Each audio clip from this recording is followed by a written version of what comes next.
హైదరాబాద్లో ఒక్కసారిగా పక్కకు ఒరిగిన 5 అంతస్తుల భవనం. భయంతో పరుగులు తీసిన జనం. హైదరాబాద్లో మరో షాకింగ్ ఘటన ఇప్పుడు అందర్నీ ఉలిక్కిపడేలా చేసింది.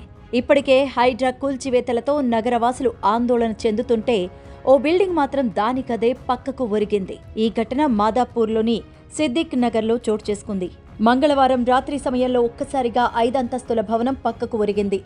గమనించిన చుట్టుపక్కల వారు భవనంలో నివాసం ఉన్నవారిని అప్రమత్తం చేయడంతో భయంతో బయటకు పరుగులు తీశారు.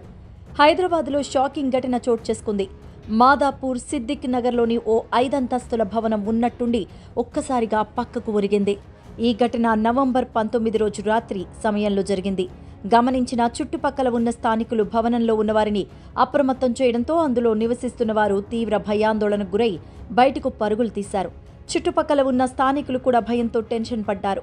వెంటనే పోలీసులకు సమాచారం ఇవ్వగా హుటాహుటిన ఘటనా స్థలానికి చేరుకొని పక్కకు ఒరిగిన భవనాన్ని పరిశీలించారు. పక్కకు ఒరిగిన బిల్డింగ్ పక్కనే ఇంకో నిర్మాణం చేపట్టగా పెద్ద పెద్ద గుంతలు తీయడంతో బిల్డింగ్ పక్కకు ఒరిగినట్టు తెలుస్తోంది. అయితే 5 అంతస్తుల భవనం ప్రమాదకరంగా పక్కకు ఒరగడంతో ఎలాంటి అవాంఛనీయ ఘటనలు చోటు చేసుకోకుండా పోలీసులు ముందస్తు జాగ్రత్త చర్యలు చేపట్టారు. ముందస్తు చర్యల్లో భాగంగా భవనంలో నివసిస్తున్న వారితో పాటు బిల్డింగ్ చుట్టుపక్కల ఉన్న వారిని కూడా అధికారులు ఖాళీ చేయిస్తున్నారు. సమాచారం అందుకున్న జీహెచ్ఎంసీ సిబ్బంది కూడా ఘటనా స్థలానికి చేరుకొని ముందస్తు చర్యల్లో పాల్గొన్నారు. హైడ్రా కూడా రంగంలోకి దిగినట్టు తెలుస్తోంది. 5 అంతస్తుల బిల్డింగ్ పక్కకు ఒరిగిందన్న వార్త క్షణాల్లోనే నగరమంతా వ్యాపించడంతో దగ్గరలో ఉన్న స్థానికులు ఘటనా స్థలానికి వెళ్లి మరీ ఆ భవనాన్ని చూస్తున్నారు. కొందరు పక్కకు ఒరిగిన బిల్డింగ్ను వీడియోలు తీసి సోషల్ మీడియాలో పోస్ట్ చేస్తున్నారు. దీంతో ఇప్పుడు ఈ వార్త హాట్ టాపిక్గా మారింది. అయితే అసలు బిల్డింగ్ ఎందుకు పక్కకు ఒరిగింది? నిజంగానే పక్కన నిర్మాణం కోసం గుంతలు తీయడం వల్లే ఈ ప్రమాదం జరిగిందా?